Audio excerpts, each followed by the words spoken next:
Ladies and gentlemen, welcome to another episode of Unexpected Results, the Eternal Podcast. Joining me today, as always, is my beloved co-host, the Mantid Man. How you doing today, friend? I'm good, man. Just trying to get moved in. You can see I'm set up not in an office. I'm in a kitchen currently, but another couple of weeks and we'll be rocking and rolling. Just need to get a desk. A desk would be nice, right? Yeah, desk and a chair. Yeah, I would love to have a real chair instead of this thing that I'm sitting in. It's very painful. Well, you've done like bar stool and box and chair, and I think you have a video compilation of you falling out of or breaking all of those. Yep, pretty much.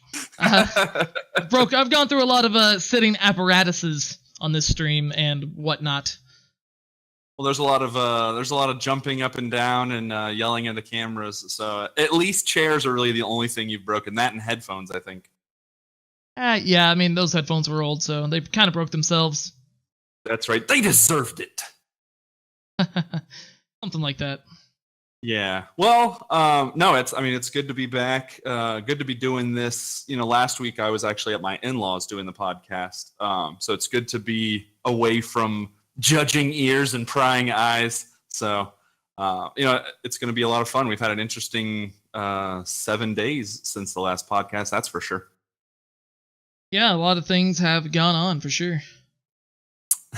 Well, the first thing I want to talk about is one of the negative things I talked about last week, which is super rare for me, and that was the iOS problem. Continued drops, all that kind of stuff. I think 24 to 30 hours or so after our podcast got put up online, magically there was. Some people say coincidentally, I don't know if I buy that or not, but there was a post on Reddit and on the Discord from LSV, or not, excuse me, from LSV, from Scarlatch, saying for iOS users to submit as much data as they could. And then I think 3 days ago, we got a little push patch for the game, and man, it has been smooth sailing. So regardless of how it came about, I just would like to, I'm going to say that Unexpected Results, the Eternal Podcast, fixed the iOS issue for most players. And what a thankless job we did. Not a single person has thanked either one of us personally, to my knowledge. So shame on all of you. Well, it'll come around. There's, that is one major step to moving towards a full release, is being able to have mobile clients that actually run the game consistently. LSV did a stream actually last night and I did mean to say LSV this time. LSV did a stream last night for around 500 viewers for Eternal. Did some ranked, did some draft, did a lot of draft actually, and it went really well. There was a lot of engagement, a lot of questions being asked, a lot of people showing a lot of interest. So that's a big thing for some of those the devs or big players to be playing Eternal live for a much larger audience. Yeah, or just in general, just exposing people that may or may not know about the game to the game. Like I believe also this week, maybe more than one occasion, both Matt Nass and Conley Woods also were streaming Eternal a few different times throughout the week. So anytime any player from another game, or in this case, these players are all, they're Magic the Gathering pros, right? But they're also devs on Eternal. And I don't think a lot of their fans know about this game. And so it's pretty sweet to see those players specifically play this game. Yeah, and to hear them talk about it, you get little bits of insight. Like, watching LSV stream last night, you talked about some of the design methodology behind the cards, and how different ideas that they've had and things like that. Like, there's just little snippets of information here and there that were a lot of fun to hear about, and kind of how the process worked, and what these different Magic pros who kind of have come over, or any card game pro that has come over to work on or even consult on the Eternal card game has to say. So it was a lot of fun, and I hope they keep doing it. I hope they get other people to stream the game and show it off. One, to get those insights, and two, that exposure is such a big thing. Boogie had a a spoiler right before the set dropped, and he has got a gigantic following. I mean, he was the person that told everyone, "Hey, by the way, set's coming out tomorrow." Yeah, he dropped that bomb on us. Not only did he get to spoil a bomb of a card in a Jek Lone Gun, I believe is the new Jek's name, but he also got to drop that piece of information, which was, I think the release date was the most exciting aspect of his card spoiler. But he also had like one of the best cards in the set, so for sure. And he has said that he's going to stream it in the future, so that'll be cool to see. You know, he swears that he was a big fan of the game, that he didn't get that he didn't get contact, and it wasn't like a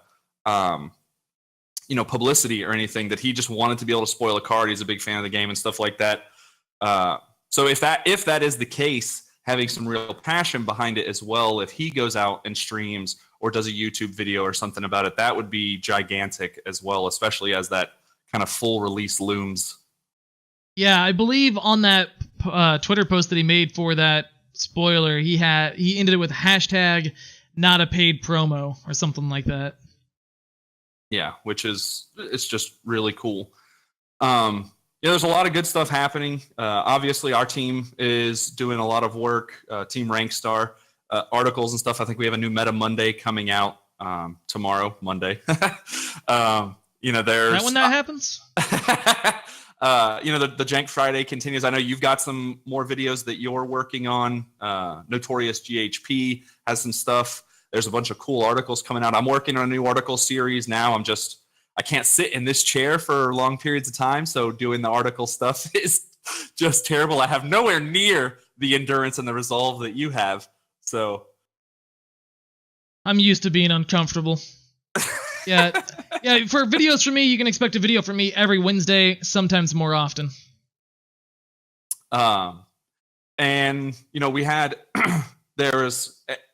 we're not a drama stream. We're not like we're more of a news and kind of entertainment stream, but there's a little bit of drama kind of in the community. So, we had the Great Parliament and Kaleri step up and put on a great tournament that we're going to talk about in a little bit. But one of the other things that I want to talk about before we really get into kind of the meat of the podcast is there was a new site put together. I'm trying to find I don't know who. Yeah, I have the link. I don't know who made it. So Papa Capricorn. He is a huge contributor to the community as a whole. He's very involved on Discord. He shows up in your stream and a lot of the other streams very regularly to talk. He's rarely negative, which is something, of course, that I like, considering the disposition that I've got. But he promoted a deck builder, which we've got in Eternal Warcry, and I'm not disparaging either of them. They're both fantastic. Everybody is a lot more used to Eternal Warcry. They do a great job there. But in with his deck builder is also a power calculator, which is something that a lot of people, myself included, struggle with when you're doing power. And you can use this, obviously, in draft and stuff as well. It helps you calculate the power that you should put into your draft decks. So it's very cool. It is shiftstone.com/EPC. The EPC, of course, stands for Eternal Power Calculator. Exactly.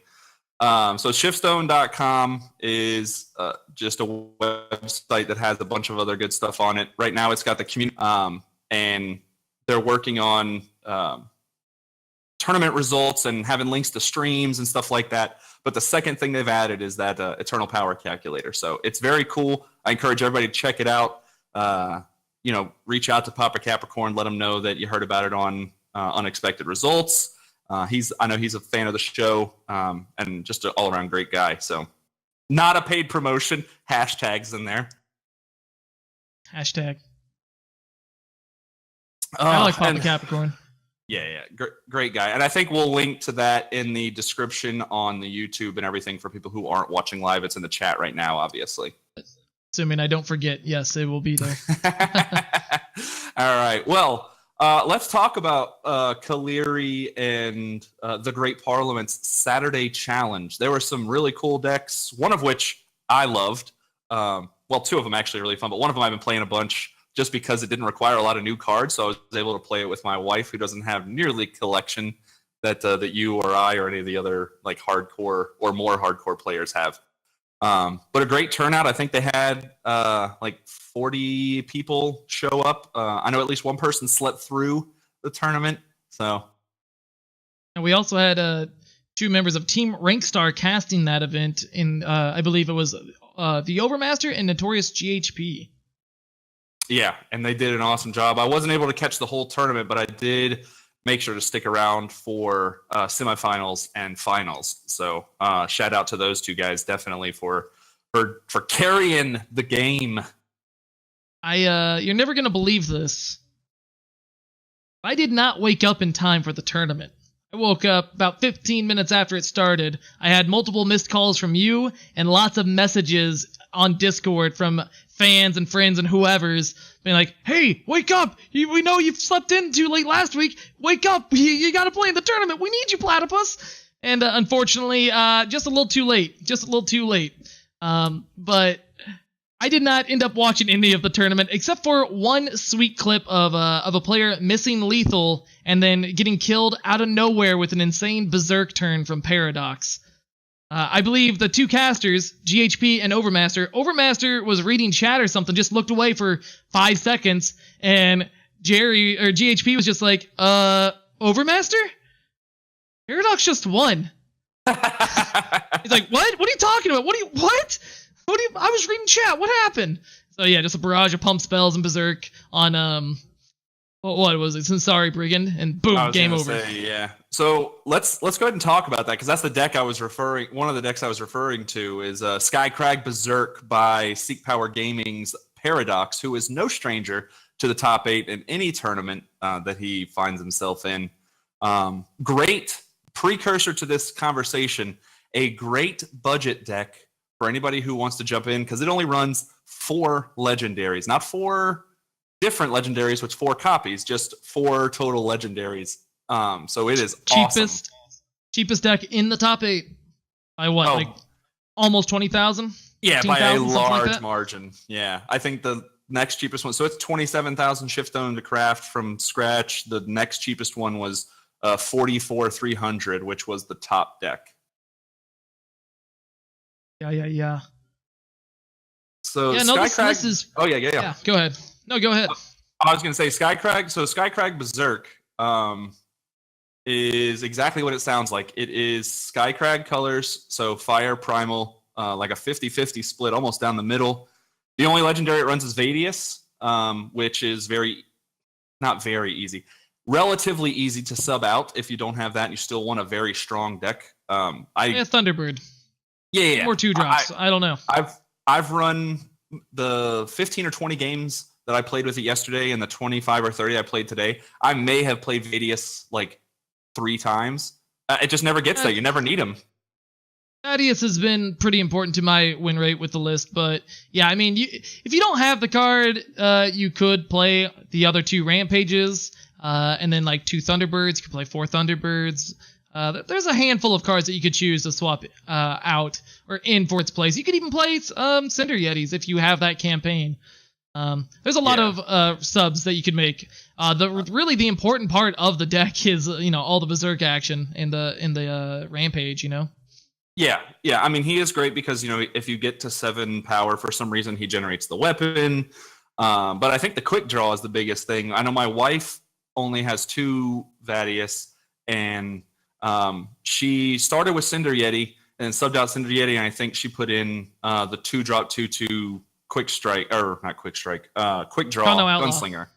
Yeah, Rakano Outlaw, and that's what she's been sticking with just to get that quick draw because you can kill so many things, especially when you get a katana or something on it like that. My favorite part of this entire deck. There's two things that I love a ton about this list. For one, 4 ankle cutter in the main. Skycrag, traditionally speaking, it doesn't matter what variant, the less combo-oriented version, they've had a hard time with Sandstorm Titan. Usually, if you play a Sandstorm Titan on curve or even on turn 3, that's probably game. That's probably good enough to win the game against Skycrag. Maybe they can kill the first one, they're not killing the second one. Ankle cutter, that helps your problem tenfold. Because whenever a unit with endurance takes damage, kill it. And so that's it's amazing. Just crazy. Let me guess at your second thing that you like. Let me just guess. I think you're going to be right. Dusk Raider! No, you're wrong. Oh! That's not what I was going to say, but yes, that would be third place. That'd be third place. Or maybe it's actually in the top 2, and I just didn't think about it. Do you know what card I was going to say? If it wasn't Dusk Raider? Changey Stick. Yes, Change Stick. Changey Stick right there in the market. Paradox previously told me that the card is almost good enough to be in the main, but not quite. But that was like the number 1 card I wanted to grab from the market every time. Just about every time that when I was playing this list. Oh, same for me. That's the one change that I made. So I kept the Changey Stick in the market, and I subbed out. I think I subbed out one Dusk Raider, or I may have even subbed out a Merchant to put a Changey Stick in. I can't remember. I know I have one in the main and one in the market, just because, man, getting a Changey Stick on a Vadius, getting a Changey Stick on a Sinisari Brigand, getting a Changey Stick on anything, especially if they've been blessed by the Dusk Raider or you're able to throw a Gift of Battle on them, is bonkers, because there is so little flying right now, especially that early in the game, that they just go to town. Yeah, I mean, sometimes you just want the Changey Stick to be in the main. Just to fly, I mean, is what I meant to say, just to be able to fly. And other times, well, whatever that problematic unit is that's in your way, such as Sandstorm Titan, it's gone. It's a frog. He was a frog all along. Yeah, so, I mean, Paradox is one of my favorite deck builders, just to see, like, I check Eternal Warcry, not right now once a day, but definitely once I'm settled again, it'll be once a day, and before I moved, it was once a day. And I always go to his page just to see if he's got any kind of crazy new thing that he's working on.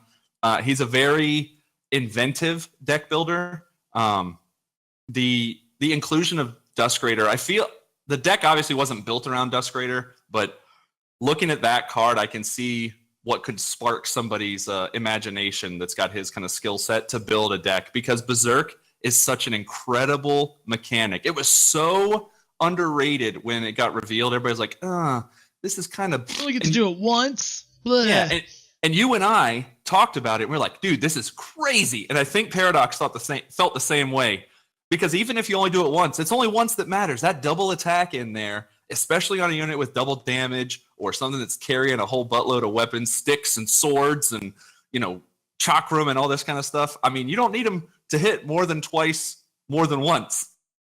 Sometimes it's okay just to get the, with no buffs, no pump spells or anything, just hit them twice with whatever the unit's base stats are. Sometimes that's just good enough.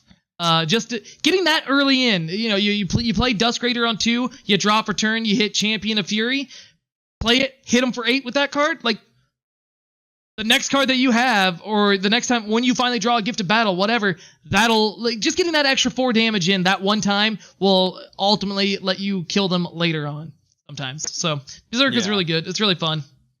Well, and what's really cool as well is, one, again, it's a very cheap deck, and I'm going to talk about another deck a little bit later that wasn't in the tournament.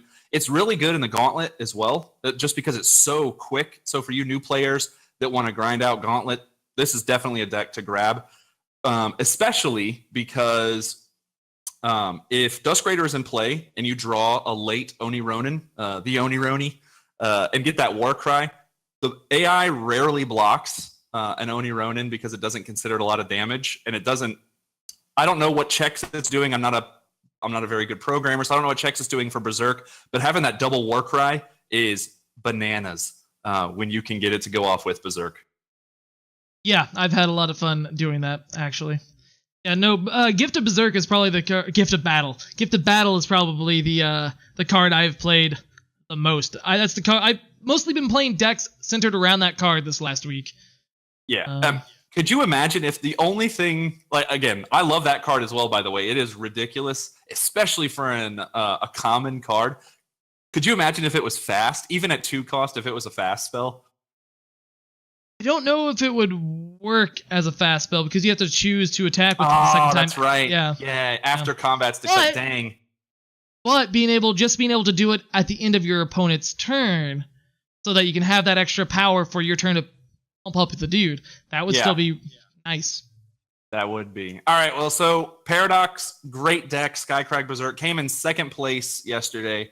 And I don't want to sell the winner, Nishiva, short by any means, because they played a phenomenal Combre deck. Rakano's weapons are outmatched. Obviously, not worried's not the right answer, but obviously very cognizant of big Rakano bracers, that Aether Llama deck that won last week.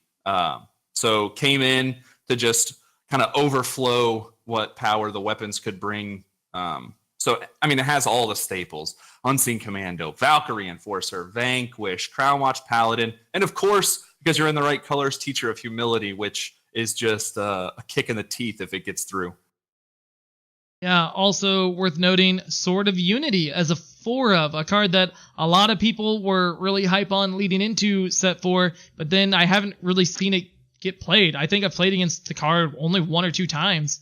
But also, no market. More surprisingly, no market at all. Not one card. No market, no merchants, nothing. Never has to worry about changing anything out. Never has to worry about like, oh, I needed a different card. Like, hey, I'm going in. I'm just going to win this dang thing.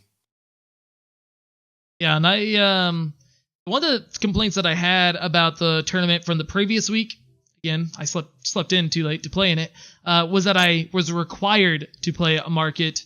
And while it's probably wrong not to play a market most of the time, I don't like the stipulation that I have to. So, and I feel like this player here that won the tournament felt in a similar way, and here they are winning the tournament without a market. Kind of just it's almost like a middle finger in a way.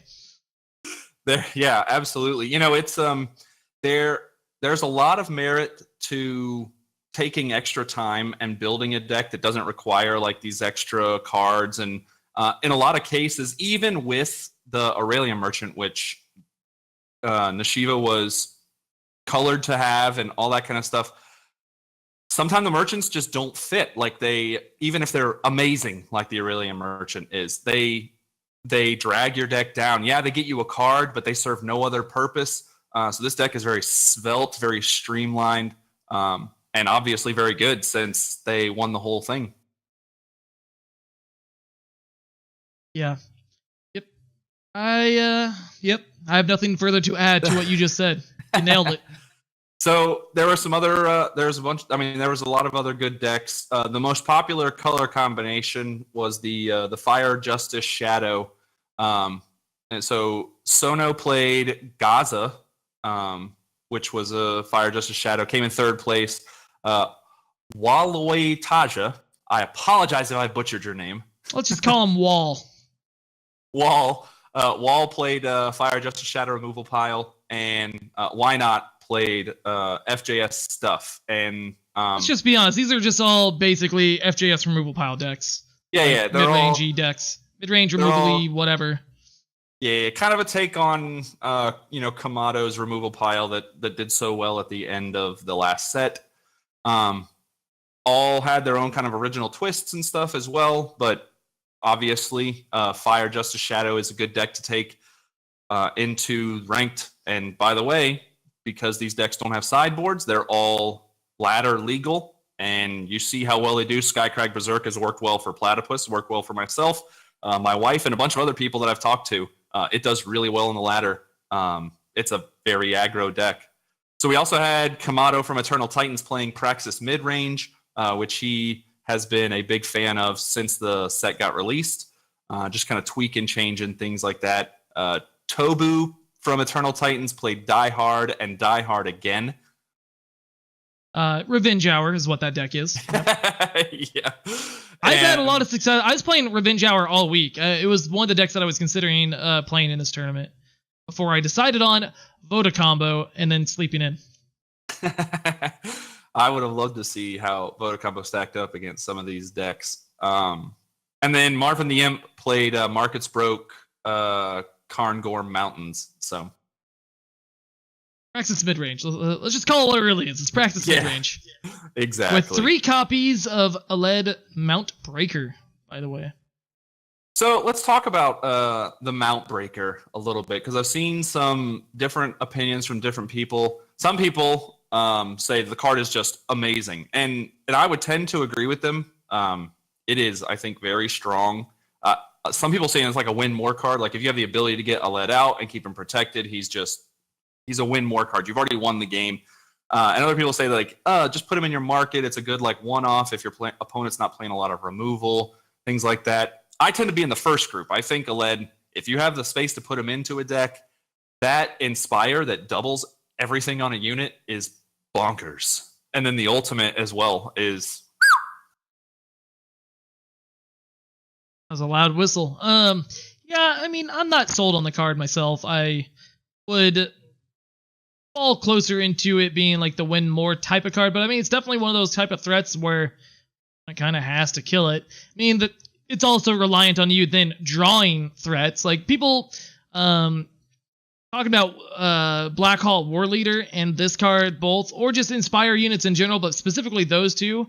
Like, they compare the mechanic Inspire a lot to Warcry, again, especially with both of these cards that I'm talking about.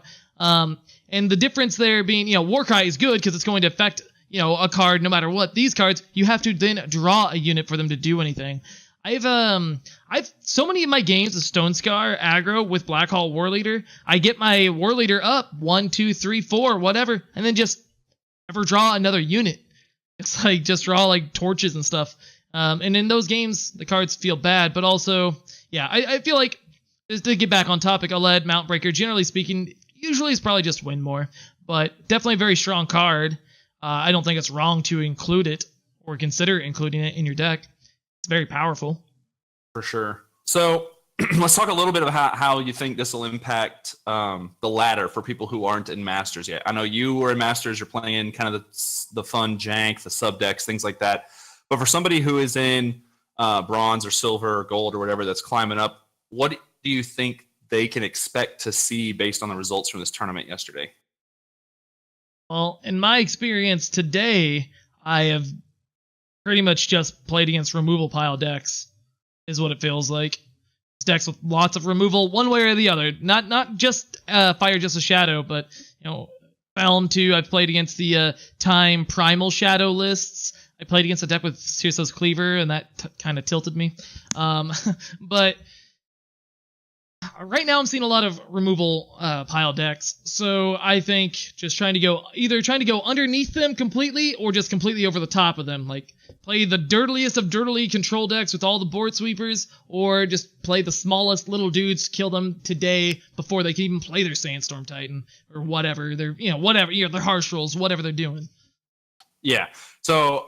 I have, and it's shocking to me, and maybe it'll change after people watch the podcast and kind of news and stuff gets around, but I can't believe there's not more Skycrag Berserk floating around. Between yesterday and today, I think I've seen it twice in high silver, low gold. It flabbergasted, because if you don't win by turn 6, game's pretty much over. Like, you can kind of stall out sometimes and survive, but it's just so fast. The aggro decks like that tend to do really well, so I'm surprised there's not more, especially with how cheap it is. I don't know if Nishava's deck is good for the ladder. I mean, it's a good deck. It's pretty expensive, so I don't think we'll see a ton of it. It's got a relatively high skill cap, I think, as well, like knowing when to play what and not flipping out. But then, yeah, removal pile. I've seen a bunch of removal decks as well. A lot of Shadow in some kind of combination, whether it's Zenin or Fire Justice Primal or Fire Justice Shadow, things like that. Right. Yeah, and that Shadow Merchant guy is always in my way, making my units dead. He didn't get a lot of love when they revealed everything, and he does a lot more work than I anticipated. Having that deadly is pretty significant. And I think that kind of flew under the radar when everybody was kind of assessing merchant cards. Everybody was so hung up on the Aurelian merchant, and I want to say didn't give all the other merchants kind of their fair shot. And that Karandon Shadow Merchant is he does work, that's for sure. Yeah, the Time Merchant is definitely the best one, and I think both the Primal and the Shadow ones would both be second place, and then the other fire justice ones would be tied for third, fourth, or fifth, whatever, however you want to decide that would work. But that would be my opinion. The merchants. Yeah, well, I think it's based on the units themselves, not necessarily the cards that they have access to, just specifically on the units themselves. Yeah, for the units lines themselves, and what they do. I think you're absolutely right. I think for decks that exist and kind of cards that they can bring in, I think Ixton and Winchester, the Fire and the Justice, are the ones I've seen the most of, just because they go and grab cards like Icaria and Yeah. All right. Well, anything else from Kaliri's? I want to, again, a big shout out to our team members who casted Kaliri and the Great Parliament for stepping up and filling in when the other tournament didn't, canceled out at the last minute. So great job putting that together. And it looks like it was a lot of fun. It was a lot of fun to watch, if nothing else. Yes. I agree. I want to play in a tournament every Saturday, assuming I can wake up. Not a morning person, so it's challenging. I know 9 a.m. isn't that early for a lot of people, but it is for me. But yeah, I'm glad that somebody stepped up and did it when the other guys decided not to, for reasons X, Y, and Z. Sure. So we're 8 days into a new, 7, I guess, technically, whatever. A week into the new chapter. Have you done any sealed, or have you just opened your packs, or have you not done anything yet? I did my first week of games. I think I had like a 65% win ratio. Or somewhere around there. I believe I ended up. This was a whole week ago. I don't know. I have not opened my week 2 packs, which I believe are available now. But yeah, I went Elysian, and I think I was splashing. Yeah, I'm splashing Annihilate and Champion of Mystery. A Champion of Mystery's shadow ability will never, ever get activated. But yeah, the deck was pretty good. Nice, and you feel like I've seen a lot less complaints this chapter, just with kind of the cards, how they've been spread out. I mean, there's always going to be people like, "Oh, my pool sucks," blah blah blah. But I know personally, I have felt that it's been a little bit more normalized. We're all spread out with the starting pack, so I feel like you have a little bit better grasp. You have a little bit more of a theme to a deck starting out. It's not just like, I took the best cards, smashed them together. Let's see how it goes. Yeah. I really like set 4, and set 4, Fall of Argenport really has made the sealed feel a lot more special, a lot more fun, a lot more skill intensive.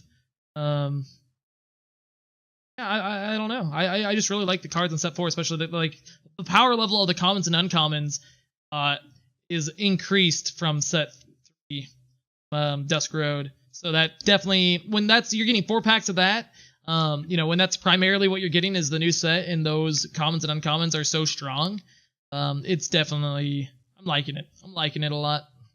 Yeah, in general. There's something that we talked about kind of when the set was getting previewed and right when it came out as well. There's a lot more impact from combat. Like before, it was just, I'm either going to lose guys or I'm going to lose health. Like nothing else really can happen. Now you have things, Spark comes more into play because of the new tribute mechanic. So like if you don't block, there's more, Spark units are a lot more valuable now because people are kind of scared to block. If they do block and you lose a guy, I tribute, and now my 1/1's a 5/5 or whatever. I mean, you have some crazy stuff that can happen because of those two things. So combat feels like it's a lot more impactful. Combat's how you win the game usually, unless you're a spell heavy deck, but it feels like there's a lot more kind of micro decisions that have to be made, micromanaging that has to be done. And spellcraft is a huge thing, especially in draft. I've played a lot of draft, and I just learned the golden rule of draft with this set is never pass spellcraft weapons that are in your colors. I have passed them. Maybe I shouldn't, but No, my last draft that I did, I got 7 wins. I don't remember if I got 2 losses or 1, but I ended up having like 3 legendaries. So Copper Hull Bracers among them. Yeah, and Copper Hull Bracers, we talked about it last week, and that Big Rockin' Bracers deck is, and any deck that has a place for them, they're so good. I mean, the Copper Hull Blessing and just the power generation if you hit the enemy is fantastic. Yeah, the overlooked ramp ability, yeah, it's pretty sweet. I know, I don't think a single time yet have I factored in, if my opponent hits me with this unit, they're going to get more power this turn to do more stuff. I've never once considered that in whether or not to chump block the Rakano Bracer or the Copper Hull Bracer unit or not. So I'll learn eventually. I want it to learn. Yeah. Yeah. So the new chapter, I say it every week. I still want them to do maybe some tweaks and stuff to how it works, but it feels a lot better with the kind of normalization of the with the inclusion of set 4. Like I said, getting those 4 packs gives you a little bit better theme. So I'm happy about that. It feels like it was designed well, and it kind of had some of that limited feel in the design process, which is good, especially with how impactful the chapter events are every month. So with the chapter as well, we got some lore. So I know you're going to fall asleep at this point in time. I'll be back. But we have some, we have some cool stuff. So usually the lore is kind of like a small snippet, a couple paragraphs. This chapter, we have kind of a POV from all of the merchants. So the Winchest, the Aurelian, the Ixton, the Genev, and the Carandon. And the first thing we found out right out of the gate is these are, in fact, settlements or cities that are away from Argenport. I'm just going to go through some of the stuff, and we can talk about it kind of as we hit them. So the first thing that we hit is the Winchest merchant, and Svetia, the Aurine Bear Queen. She has gone to talk to this merchant just while she's meandering through the market, and it comes out that she is building an army, and the merchant tells her that, if you're building an army, we can make, because of the fall of Argenport, we can make stuff fly. So they have obviously grabbed the Valkyrie technology. They've kind of stockpiled it. The Winchest have, or maybe it's made in Winchest and sent to Argenport. But that has some cool impact. One, on the lore, that Valkyries could be more involved with the rebellion or in their own kind of factions. But 2, we could see it in cards as well. So maybe we'll get some primal Valkyries, or we have some Shadow Valkyries, and we have Fire and we have Justice with some splash of like fire and stuff, and then we have some Shadow Valkyries. But seeing like a Time Valkyrie or a Primal Valkyrie could be really cool if the Winchester are selling that to different people. I feel like you would be more likely to see it on like an attachment or something. Yeah, we have the wings already, or the sword. Yeah. We have the sword. Yeah, like if I could see us getting like a 2-faction Time X, probably Time Justice, probably a Combray one, but I could see us getting something like that for Valkyrie wings on a weapon, or like maybe a relic that kind of like the ring cycle or whatever from the other set, where you can do a thing every turn, like have an activated ability relic that gives Valkyrie wings, or not necessarily the actual card Valkyrie wings, but a different card that is based on Valkyrie wings. I think Valkyrie wings itself would be too powerful, and it would be not costed efficiently to be playable. But point. But you could spellcraft it, maybe. Well, no, spellcraft would be a spell, not another item. That'd be crazy if it generated another item. Yeah, it's gonna be there's gonna be a relic that every turn, once per turn, you can create a spellcrafted Valkyrie wing type of weapon. This is insane. This is just utter nonsense, Manta Man. What are you talking about? What do you got me off on? So at the end of Svetia's little conversation with the Winchester merchant, I don't know if we knew her bear's name before, but we do know her bear's name, and it is Maknati is her bear's name. Okay, I'll believe you. Yeah. It's in there. But at the end of the exchange, we also find out that Svetya is headed to see the queen. We don't know about what. We do know she's building an army. I don't know why she's building an army because there's no more Argenport problem and things like that. So that is I may have missed something, but I don't think I have. But she is definitely building an army, and she's going to talk with Island. You missed something about lore? That'll be the day. Yeah, that'll be the day. If he has misrepresented anything here or is lied about lore, call him out on Twitter. Yeah, please do. So the next POV that we get is the Aurelian merchant, and it is on the surface a very innocuous conversation that she has with just a young boy. This boy's parents told him to hide in the basement and not come out no matter what he heard, and now he can't find his parents. So probably an orphan of the fall of Argenport. They focus on him a lot, though.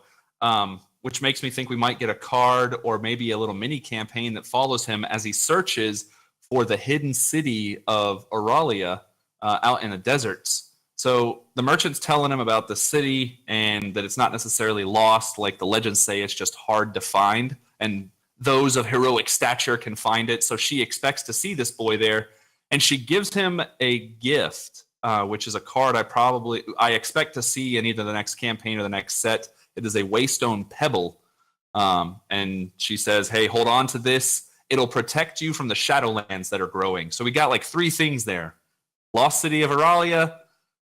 Waystone Pebbles are gifts that the Aurelians give to people. And then the Shadowlands are expanding, which is kind of a scary thought considering what Vara encountered in the Shadowlands and what Horace Traver encountered out there. So very cool kind of setup for some more story time. I mean, I enjoy playing through the campaigns. I wish the actual sets had campaigns that went with them too. Yeah, that would be even if they didn't have cards, just a little bit more story stuff, that would be cool. But they're kind of giving us gave you packs or something. Yeah, but they're kind of giving us that with the chapter stuff. So, I get a little bit of my fix, obviously, twice a month with the chapter lore and then the hero lore. I'll be interested to see who the hero is. Then we have the Ixton merchant, which is the fire merchant. We do find out a couple of... Oh, go ahead. Or on that idea of a mini campaign or whatever coming out with the set. What if it... here's my idea. Here's my pitch. Listen up, Direwolf. Every new set, do a 5-mission campaign, and... It doesn't have to. It would be very low entry fee money wise or whatever. You'll figure out the logistics there. But just 5 missions, and every mission, just tells the overarching storyline of the set. And for your winnings, you don't unlock, the bomb new awesome card or whatever. You don't unlock Tavrod. What you get is guaranteed legendary packs.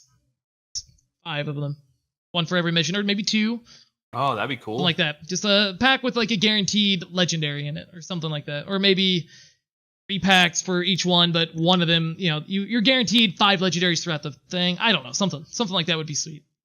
Yeah. And if they did that, you get the interaction with the new mechanics. So you don't have to like redo the intro campaign. You just have like, hey, 5,000 gold or whatever gets you this little 5-set 5-mission thing, and you get access. You learn how to use Berserk. You learn how to use Tribute, all that kind of stuff.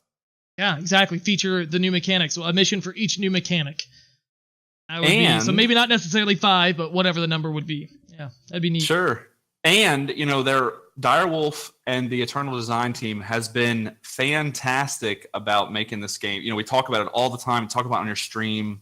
A lot of the community just is very open about it, that they're so good to free-to-play players. So you grind up that however little bit of gold, and these players who come in when we're 5, 6, 7 sets in don't feel this like crushing weight of having to get all these cards. They have access to them a little easier because they get 5 packs with a guaranteed, or whatever. They get some legendaries in your kind of legendary packs. I love that idea. I think that's fantastic.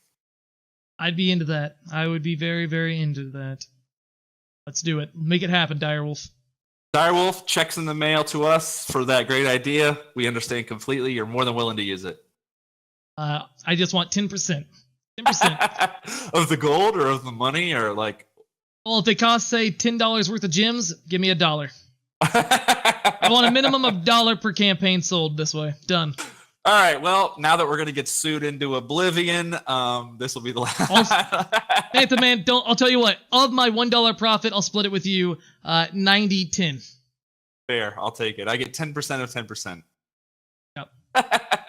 Thanks for roping me in on that so nobody else will pick me up after you're gone. What are you talking about? This is all fair. This is just an idea. This is just an idea. I've pitched it. They don't have to accept it. I'm not saying nothing wrong. Let's move on. Go back to the lore. Tell us more about, what is it? Ixton Merchant? The fireman? Merchant.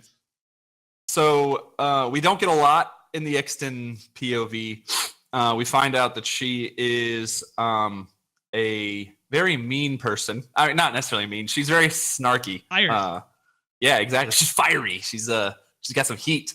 We do find out something that's been kind of talked about and hinted at before. So firearms are just straight like powered by shiftstone, by the way. So instead of gunpowder, they just use shiftstone powder. That's kind of cool. And Izalio's son has brought together the shards of the rebellion that got crushed at the gates of Argenport. And he is mounting against somebody. And again, unless I missed something, we don't know who. So we've got Svetya wants an army to do something. Maybe they're going to fight each other, but they were kind of on the same team before, so I have no idea. I also have no idea. It's actually Caiaphas reincarnate. Oh, if Izalio's son was Caiaphas reincarnate, that would be amazing. Really weird. Made myself uncomfortable. My suggestion. Yeah. So that's all we really got there. So the next is Genev, which is the primal merchant. And again, a kind of a small POV, doesn't give us a ton of stuff. The biggest thing that we find out is that the settlement of Genev in the mountains was against attacking Argenport. They did not take place in it. They didn't send anybody with Island. They just stayed out. And now that Island has taken the city, they have sent merchants down and they're selling stuff. But they want to see the city brought back. They are very much against like the taking of life and all that, and they just didn't want to participate. So very small, but kind of a cool, kind of a cool little point of view from the people of Genev in the mountains. Yeah, that sounds interesting. I skimmed it when it came out. I did not actually read it. I'm like, yeah, words. Yeah, there's words and stuff. The last one is the Carandon merchant, which is the shadow merchant, and he's in the underbelly, and he's talking with this what used to be an elite in Argenport, somebody who's very rich, has a bunch of money, but kind of can't show his face because we found out that a lot of the elite class was very much behind Roland and his decisions and the order that he kept in the city. So yet again, I maintain that Roland did nothing wrong. You're a terrible person. You should be ashamed of yourself. The elite in Argenport agree with me. But what the other thing that we find out is that they hate Island. They call her barbarian trash and all this kind of very like racist. It's terrifying. Very prejudiced for sure. Yeah, extremely. So they hate Island. They were very much willing to let Caleb take the throne, even though he was like an illegitimate son. Or I guess what we found out now is kind of a clone or something to that effect.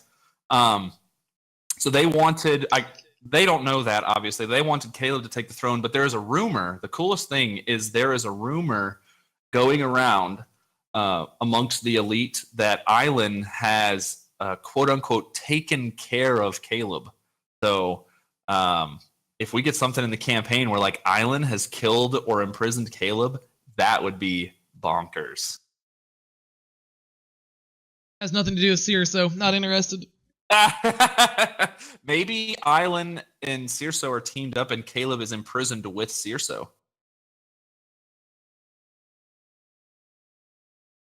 Maybe Circe, Circe, it'll be like a Chewbacca thing where he's like the scary beast, but really he's just misunderstood.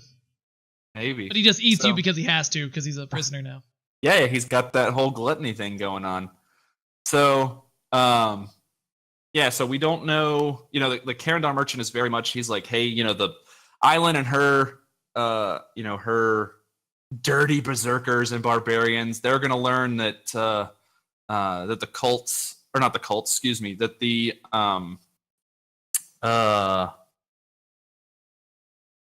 Syndic control, the shadows control the alleyways and the nooks and crannies in Argenport, just like Roland and his Crown Watch knew.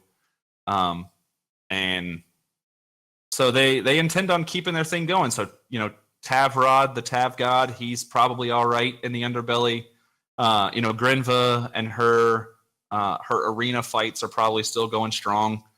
So we got some cool stuff kind of from this. A lot of little sneak peeks into things that they could do.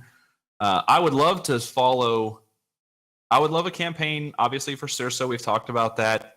A campaign that followed the boy to track down Auralia, the Lost City, would be very cool.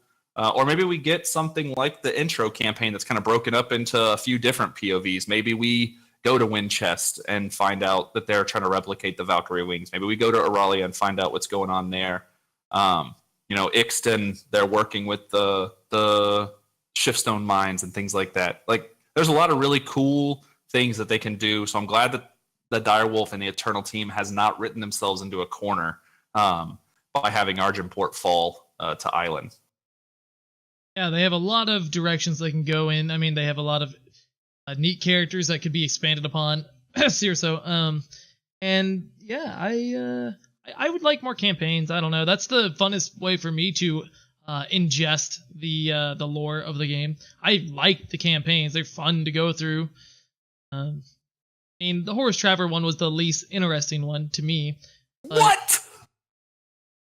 I mean, I didn't know who Horus Traveler was, and Rangers. Yeah, nobody did, but he's the reason that Caiaphas is dead. I mean, like, spoilers, first of all, but jeez, I come can't on. believe you didn't like it. It's been out long enough. After 6 months. After 6 months, sure. Out of the three, that was the one I would rate that one at the bottom. Dead Reckoning, Jex Bounty, Horus Traveler. Lore wise, sure. Storyline wise, I mean, it's very. I'm not saying cool, it's bad. Yeah, they can all be good. They're just different ratings of good. But like Horus Traveler, that was such a gut wrenching campaign. Maybe it's because I'm a dad. Like the whole, want to save his wife, want to save his child, and not able to. And then Azendale just taking advantage of that. And so you find out more. Like, you don't really know when in the first campaign if Azendale's actually like a bad guy. Like, he's guiding Var and he's like, he stops her from killing some people. So you're like, maybe he's a good guy. Nah, dude's a total dick. And just cutting right to it. He built the Strangers Deceptive. and he corrupted everything. He is a bad dude. Yeah. Again, Dead Reckoning, number 1, gets a 1 out of 1. Yeah, you see where that joke's going. They all get a 1 out of 1. They all get a 1 out of 1. All right. Well, so obviously I'm impressed with the lore and what they've done. I'm excited to see. I'm very excited to see who the hero is this chapter. Maybe it'll be the boy. Maybe it'll be. I have no idea. There's so many people it could be. Maybe it'll be Svetya's bear. That'd be cool. That is the hero we need. But not the one we necessarily deserve. Mock Little? What was it? Mock No? It is Mock Naughty. Mock Naughty. This reminds me of the nickname of Mocto of Mock Daddy. Mock Daddy, yeah. Getting real weird real quick. So let's talk about the meta a little bit. So you did get to Masters this week. You said you played a bunch of Revenge Hour. What actually got you into Masters, that final push through Diamond 1? Do you remember? Good question. That's a good question. I mean, every day kind of blends together for me. I don't remember when I got Masters. I think it was, it had to be one of two things. I'm pretty sure. It had to either be Revenge Hour or it had to be a Railgun's Disciple Gift to Battle deck. That's pretty much all I've been doing this week is that. There was a little bit of Stone Scar mid-range, but I know that was not what I was playing. Yeah, it was one of those. I think it was Revenge Hour. I guess, you know what? It could have been It might have been Friday that I got into Masters finally, and it might have been Voda combo. I don't know. I won a lot this week, so. Oh, yeah. It's hard being the best. Yeah, best in the world at what I do, et cetera, yada yada. So there's a lot of, you obviously are kind of freed up the rest of this month. So there's a lot of cool combos and stuff that you can try out. You got to grind them shift stones to craft your last legendaries because, I've seen you lamenting over, I would love to play this deck, don't have the shift stones to cover it, or don't want to craft these cards yet because there's better ones out there. So now's your time to do that for sure. It's been hard to like finish crafting the merchants or finish crafting the crests. I think I've done all that now. But like I loaded up some random deck and I was missing 2 Combray crest. Like in the next week I'll probably just open these from the pack of the day and doing some drafts. I'm probably just gonna open these, so it's kind of like a waste of shift stone for me for how much I play personally. And it's like I view shift stone basically as this is how I get my legendaries. Shift stone is for legendaries. That's basically it for me. But I inevitably ended up buckling because I want to play these decks, and if I'm only missing like these couple of rares, I'm not going to not craft them. But it just still feels kind of bad for those kind of cards sometimes for me. Do you have you already done wow? Have you already done Gauntlet and Forge to Masters and gotten that a crazy amount of packs? No, it's not very riveting content to do on stream, and even with the new set. The Steam Summer Sale just happened, so I've been more compelled to play some games that I've acquired because of the Steam Summer Sale on my free time when I am playing games. I haven't played a lot of I haven't played any Forge or Gauntlet off stream. So I would say that Gauntlet is, you're right, probably not that riveting. It is pretty humdrum. Like it's an hour and a half worth of work to get Gauntlet to Masters, especially if you're playing like Big Rock and Embracers or something like that. Like it just win. There's just decks out there that are super strong that just win. It's great reward for the new players that are listening or have found us after the release in 2 weeks in the future or 3 weeks in the future or whatever. But I would disagree that Forge, maybe playing the games is not that riveting, but doing the Forge on stream would probably be good because you get a lot of new players that watch your stream. You're one of the more popular streamers.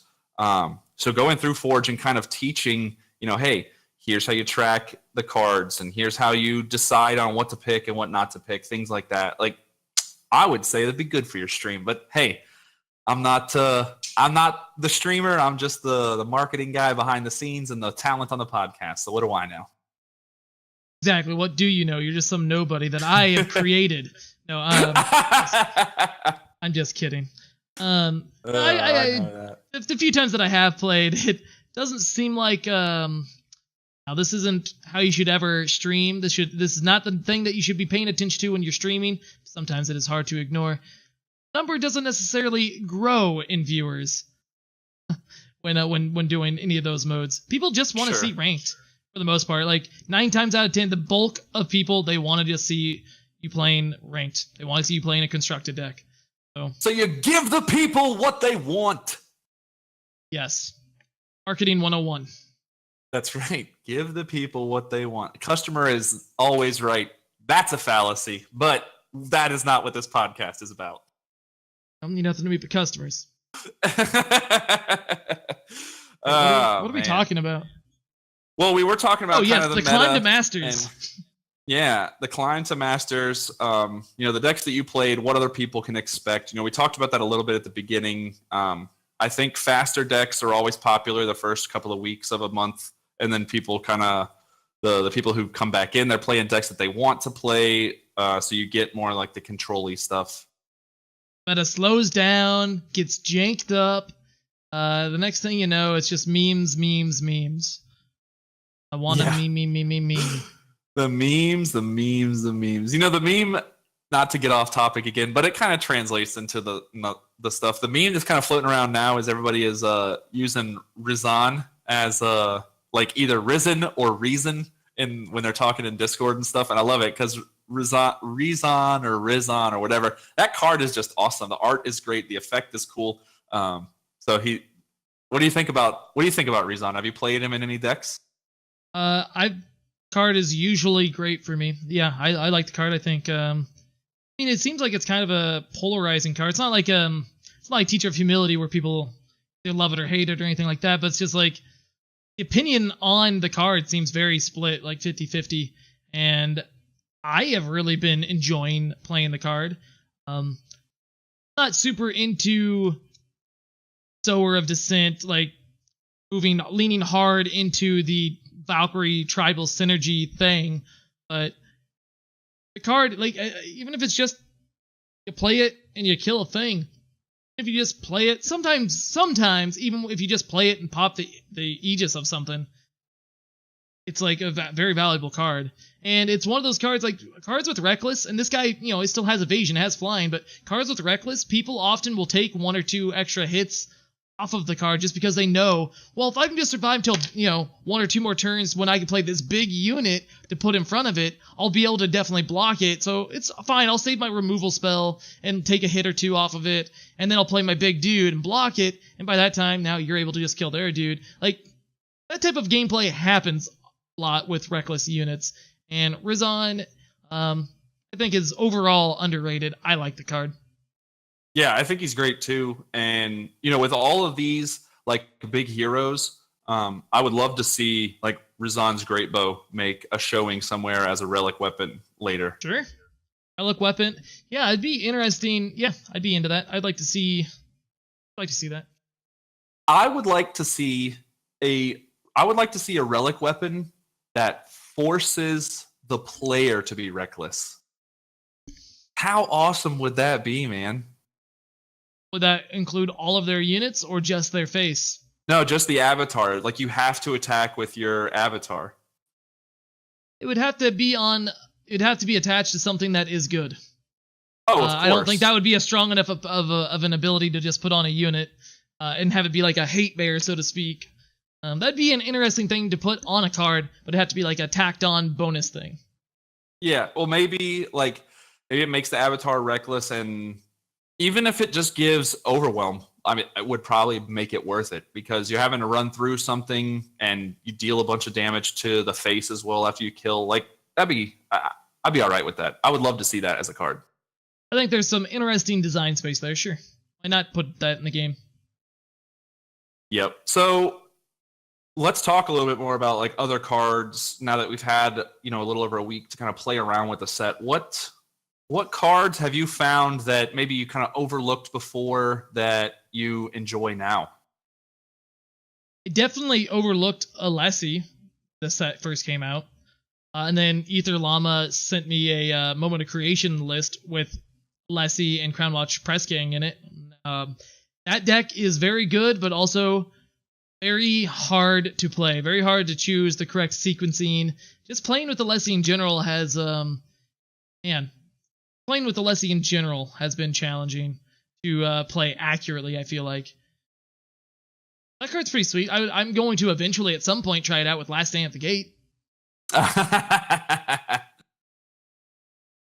Synergizes there okay, I guess. Yeah, well, get armor.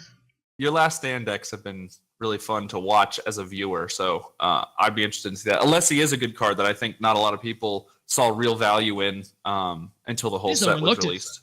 It's a good card if you look at it. I mean, that's a powerful effect that it has. You play a spell, it gets bigger permanently, gain some armor while you're at it, but I just saw it and it's like, okay, cool, whatever, and I forgot it existed. That's pretty much how that went. Yeah, I think for me, the first one that I really overlooked was, again, thanks to Paradox's deck. The standards were all kind of like, they're cool, they have their space, but Shugo standard has been awesome for me, if only just in that deck, but the +4/+2 overwhelm addition in there, or a power early on if you're in trouble, has just been phenomenal. So I think that cycle of cards, all the standards, I think we'll see some more play, because the Justice one is also pretty strong. I think it is, I don't remember if it's in the big Rockin' Bracers deck, but I've seen it in some Rockin' decks because, it's another pump as well. Yeah, I agree. I like the fire, the Shugo tactic that you were just talking about. Overwhelm with Gift of Battle, that's the dream. I have a hard time, like, most of the most of these Railgun gift of battle decks that I've been building or whatever, I just feel like I have to have fire in them because I need Rampage. I need to be able to give my unit Overwhelm. There's a lot of good pump spells to go with gift of battle. I got it, but feel like that's where I want to be most of the time, is having that Overwhelm damage. With it. Absolutely. Easiest way to punch through. So did you have eyes on Ankle Cutter from the get-go? Like, did you like it right when you saw it, or was having it show up in different decks kind of more of an awakening for you? It was for me, by the way, because I did not pay it any mind starting out. Yeah, no, I mean, as soon as I saw it, I was like, okay, this is what Skycrag needs. This is what fire decks want to get through Sandstorm Titans. Most of the time. I did have a player, when I was playing Skycrag the other day, I tapped with some units. I had a 2/2, and my opponent had a Champion of Glory. That was the only endurance unit they had, I think. They might have had an Ikari. I don't think so, though. Champion of Glory, they blocked a 2/2 with it. Their 3/3 died, and they scooped. Oh, wow, Ankle Cutter. That card isn't just a 3/1 or whatever it is. It has a relevant text. My bad. But yeah, no, I haven't tried playing with Ankle Cutter prior to this, though, because I mostly don't play Skycrag or like straight up aggro decks for the most part. Like I like beating some face every now and again, but I usually like to go a little bit more mid range or janky, or do some kind of jank control. So not control, but combo. So yeah, color me shocked. Yeah, right.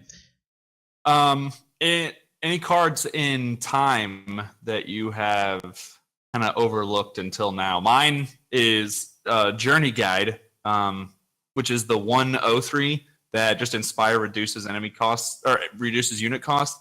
It is like, time already ramps really well. You get things like Behemoth and stuff like that, but Journey Guide is almost a double ramp, because you're probably going to be playing cards that give you extra power and then reducing the cost of some of these big units. It has been a lot of fun to kind of make some mono time or like Combre decks that have this guy in it. And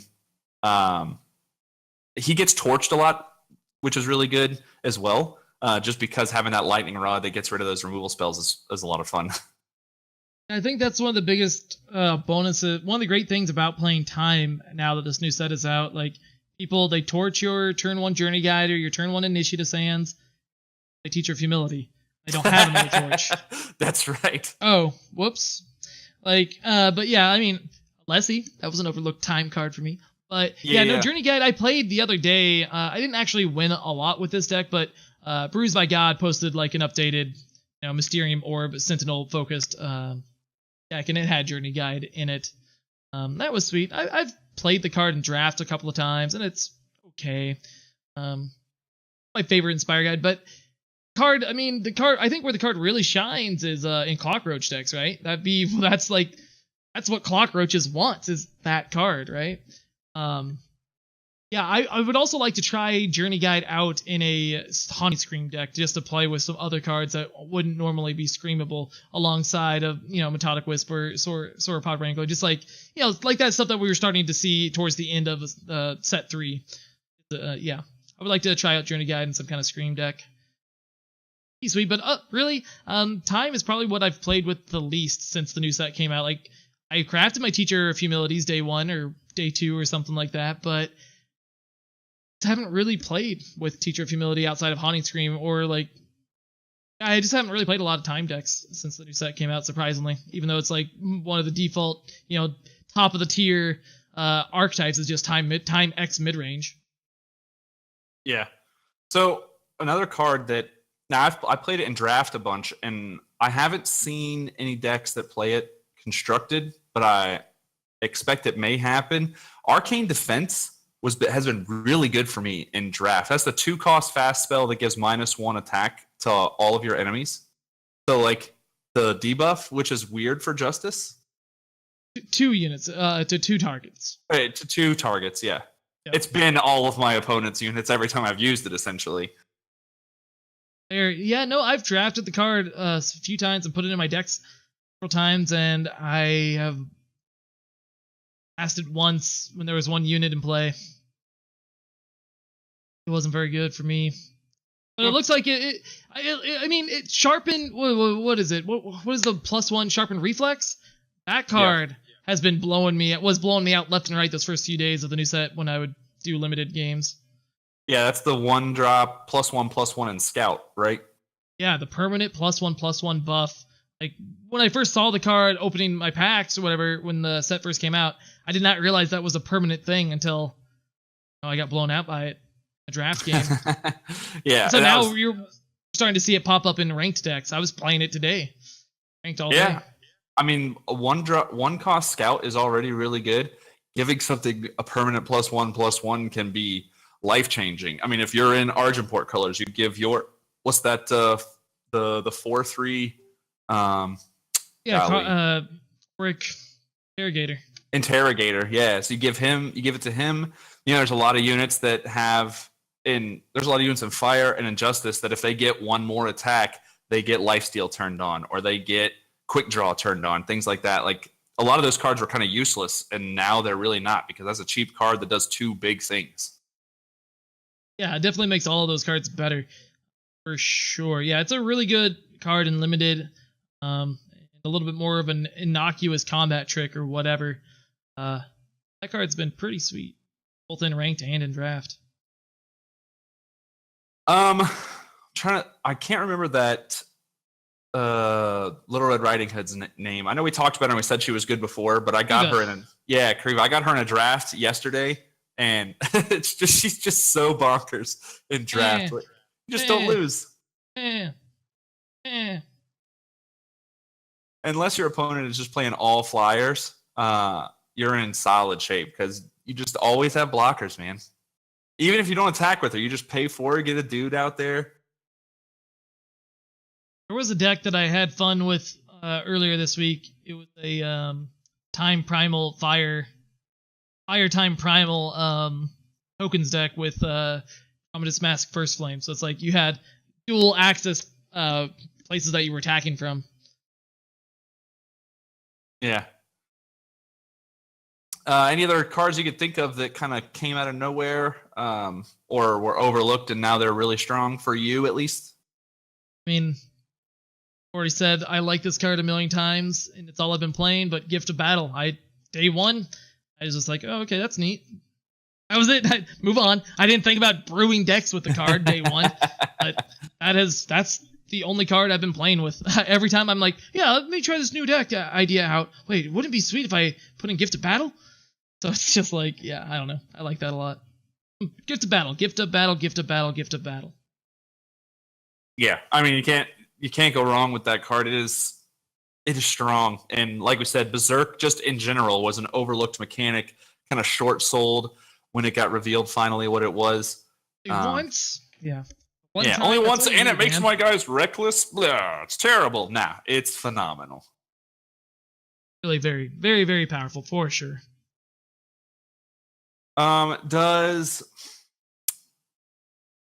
So when something has Berserk, if it has no other text, after it Berserks and it gains Reckless, does it count as having two keywords for something like Commando? I have not played these cards in the same deck, so I don't know. I don't know if it works like Aegis does or whatever. I know that it does. Maybe it would work. Yeah, maybe it would work because if you buy it back from the Void with like Dark Return or Haunting Scream or something, it regains Berserk. So unlike Revenge, where it doesn't have Revenge again if you buy it back. So I think it does. I think it does. Yeah, and some of our live people are saying that it does count as two keywords, which is phenomenal. Yeah, that makes sense. Just based on that interaction that I was just describing, I would guess that it would have worked. I'm glad. I think that I haven't played with Crunch since the hotfix earlier this week. But I think they fixed that card. Before, when I was playing Scream decks with Crunch, if I Haunting Scream Crunch on my turn and infiltrate, hit the opponent, discard a spell to give him Berserk, he gets sacrificed at end of turn to Haunting Scream. When I would return him again with a Dark Return or with another Haunting Scream, he wouldn't have the Berserk, which I am 95% sure was a glitch, and I'm also 95% sure that they fixed that I have not played with Crunch since that moment. Yeah, I think somebody else said that they fixed it as well. I have not played with Crunch at all. So I'm not a big fan of Scream decks. I just can't play them. I think they're great decks, but I always screw it up. I always pick the wrong card to Scream and stuff like that. So Ooh. Another card that I've had a lot of fun with this week was Scattershot or whatever, the Scattershot Yeti. 4-drop. Another unit enters the battlefield. Yeah, shoot the opponent. Yeah. Another mini Wump, yeah. Or Mega Wump because it triggers off of anything. Yeah, I with Ether Llama built a deck that was like basically Yeti Tribal, but then also had Westwind Herald and Mirror Images. So how that would work is if you have the Scattershot in play and you play the Westwind Herald, Infiltrate gets the trigger, Infiltrate, hit the opponent for the 1, Infiltrate, Mirror Image, the Westwind Herald. You're going to have a whole board of Westwind Heralds. You're going to deal the opponent damage equal to the number of unit slots you had open. Jeez, that's awesome. What was that other? What's the 5-drop fire card that makes all of your guys deal a damage as well? Caldarian Gunsmith. Yeah. You just I was playing Caldarian Gunsmith. Yeah, I was using Caldarian Gunsmith in like tokens or like Shimmer Pack tokens deck before Set 4 came out. Yeah, I was using it in Scouting Party just to draw a bunch of cards and stuff like that. And then you get, you also can play that the card that lets you infiltrate any number of times. So you just have an infinite combo essentially in that same deck. Yep. There's also people trying to do reduce the cost of recurring Nightmare to 0 through various different cards and just go infinite. Scattershot. Like Overmaster was the first one to post a list like that. I did not have as much success doing that, trying that whole thing, but that's when Ether Llama was like, hey, why don't we just try to do it fair, but have this combo? Everything is fair. So have you seen any cards that are super frustrating, or is there a combination of cards that just keeps kicking your teeth in or anything? I haven't seen you lose a bunch of games. Like I said, you've been on a winning streak like today, so. I don't know if that's true, but I have overall been winning a lot this week. Today was a little 50-50, actually, but I know the bulk of the community is complaining about Teacher of Humility. I have actually not had very many disciplinary weights put on me. I usually do have the removal or a guy that I can chump block with, like a Toctic, Slumbering Stone. So I don't think she's that. I mean, I get it. Like it's a pain in the butt. But she's not really that bad. I mean, I would be afraid to take Haru Control to a tournament. Like, I guess for sure. I guess one of the things that I realized when trying to revamp Haru Control, and like I also built Haru mid-range list all on 4th of July. One of the things I realized was I was playing 4 copies of Island's Favor, and Face Aegis blocks the ability for the relic from being put on you. So sure, just like when I realized that when I realized that, I'm like, okay, I don't need to play 4 Permafrost. I don't need to start playing Lightning Strikes, etc., etc. I should be playing those anyway, but that's not the point. Having the Island's Favor might just be enough. Like, I'll have like the 1 or 2 other removal spells or whatever, but that might just be enough for me to be able to still play Haru Control even in a Teacher of Humility meta. Humility heavy meta. But yeah, a lot of people have been complaining about that card being too push, too strong, OP, please nerf, all that, all that nonsense. Well, I hope they don't do anything because like I think it's no stronger. It's no stronger than Valkyrie Enforcer, which has plagued the game for a long time. Like, I think that's a great card. I never really got people saying that Valk Enforcer was overpowered. Neither do I. I think that those people are just crazy. It's a strong card. It's an efficient card, but overpowered? I don't know. But Teacher of Humility does worse things for deck building. Like, you have to keep. I feel like you have to keep that card in mind when you are building your deck. Like, okay, so if my opponent plays a turn 2 Teacher of Humility on the play, what are my outs? Do I care about the extra? Do I draw extra cards? Do I have Merchants in my deck? Do I have Wisdom of Elders in my deck? What is my deck doing? Do I have Dark Return? What am I doing here? Am I playing Gorgon Fanatic? Like, what is my plan here if they play that card on turn 2? I think you just have to keep that in mind now when you're deck building. Yeah, that's why you play the Skycrag Berserk deck, because all they can do with Teacher of Humility is block one of your guys, because you don't care about drawing or anything. You play Levitate if you're playing Paradox's Merchants. You don't need it, though. That's what I'm saying. Just saying, a lot of cards, a lot of decks now have incidental extra card draw because of the Merchants and this or that or the other thing, you know? Yeah. You draw the card from your market. Yeah. Yep, you do. And when they hit you with the teacher and they put the disciplinary weights on you, you're drawing an extra card right then. That's which, yeah, sure, that's whatever. But card.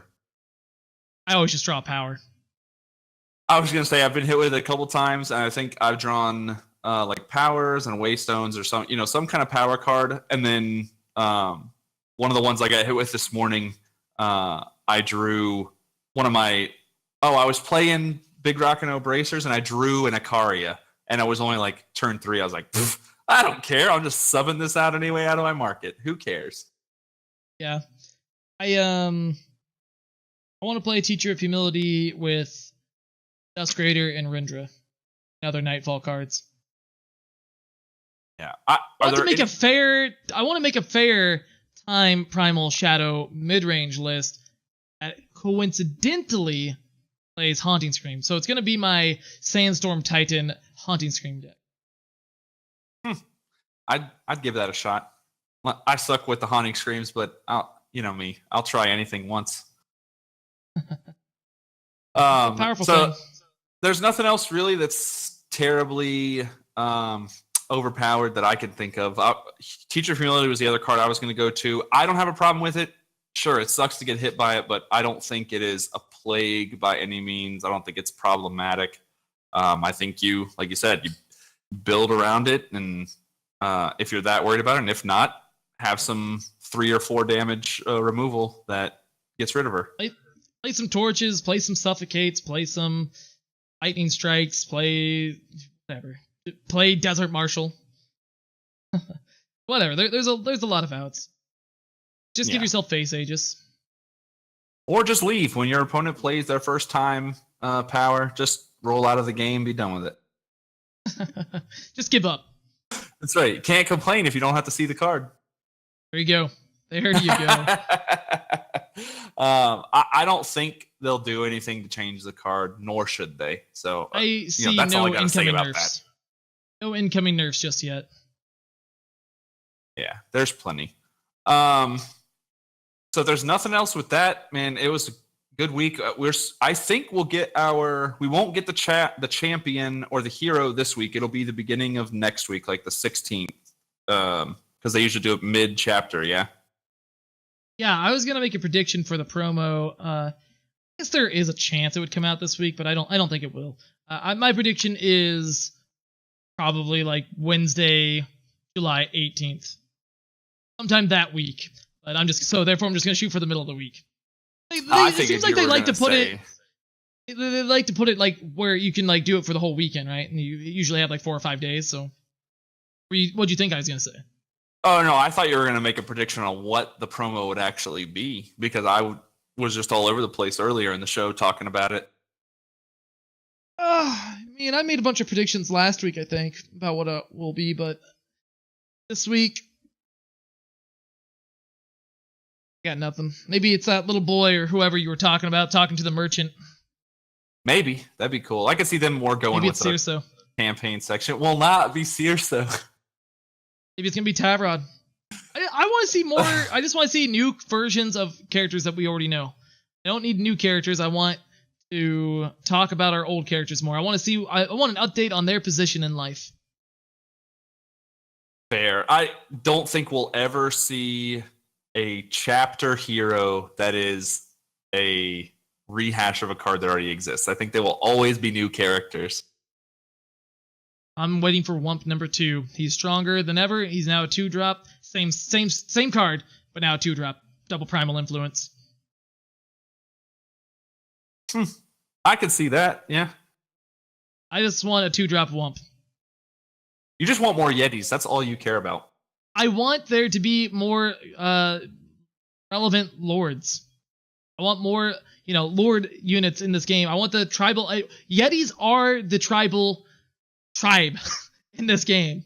Like, I want more of that. I want a turn 2 Yeti, a 2-cost Yeti that gives +1/+1 to your other Yetis. I guess I would even settle for it being like triple influence cost, so that you actually don't play it till turn 4, but the 2-drop, it's probably too bad. But that's what I want. That's what I want. See, and you hit on something we want. You hit on something that I want to see. And they don't have to necessarily do it with the heroes yet, but I want more triple faction, triple influence requirement cards. So like Time, Justice, Shadow, or give me 3 color cards, because I think we only have like 1 right now, right? Like one of the Curiox. There's not many. Yeah, I'd be down with some more 3 triple faction. I want the promo to be a triple faction card. How about that? But yeah, on a Yeti Lord, I want a Yeti Lord that makes your other Yeti come into play with an Aegis, and on summon he gives your Yetis an Aegis. Also, just gives the +1/+1. 2-drop, make it happen. So you said Yeti is the only tribal that's actually worth anything. So you don't think Gunslingers stands a chance to be anything anymore? Well, I'm not. Like, when I think of tribal decks or tribal archetypes in other games or this game, whatever, I want units I want lords, as they call them. I want a unit that comes down on turn 2 or 3 that gives the other units of that tribe +1/+1. I want more of that. In Yetis, they already have 1, and to make those kind of decks work, you need multiple of those kind of things. So I want Yeti already look like to be the ones that are going to best utilize that. Gunslingers kind of seem like they have other synergies that they can use between them, like the hideout pistol, or just like maybe they give Warcry or whatever. Whatever Gunslingers do, they care about weapons and stuff. Yetis are just the beatdown tribe, Sure. Yeah, I get that. Well, man, I don't know if there's any other horses that we can kick today. We talked about, let me pull my notes up here. We talked about the iOS fix, so thanks again, Direwolf Digital. Thanks anybody at Apple that helped with that. We talked about shiftstoned.com/EPC, Eternal Power Calculator. Talked about Kaliri's Saturday Challenge, the lore in the new chapter, the POVs from all of the merchants. Talk about the meta, what to expect on your climb to Masters. For the new players, make sure you do your Gauntlet and your Forge. Get those packs, get those cards. And then we talked about some of like the new favorite cards and any cards that we have problems with. We don't have any problems with it, but the community, some of the minority in the community dislike Teacher of Humility, but if we have anything to say about it, nothing will change. Yeah, indeed. I think that does it for this week's episode. Yeah. Thanks to everybody who showed up live. Thanks to everybody listening. The millions and millions of fans. This has been Unexpected Results, the Eternal Podcast. So, Platty, thanks for hosting, as always, on your channel. It's always a blast, man. Indeed. Thanks for carrying me along on some days. Here's what I want from the community. When you listen to this, comment on the video or wherever you're listening to it. Comment or tweet us and let us know what your favorite new cards are and what cards you despise playing against from the new set. I want to hear your favorite cards and your least favorite cards to play or to play against. That's what I want to hear. Absolutely. Yeah, hit me on Twitter. I respond to everything. You tweet me, I will respond. I'll probably retweet your tweet and respond. So if nothing else, you'll catch yourself a little retweet to, I think I've got like 400 something followers now. I don't even know. Ooh. Yeah. So you can catch him at Mantid Man. You can catch me at Platypus Island. We will catch y'all down the road. Take it easy. Don't die. Au revoir.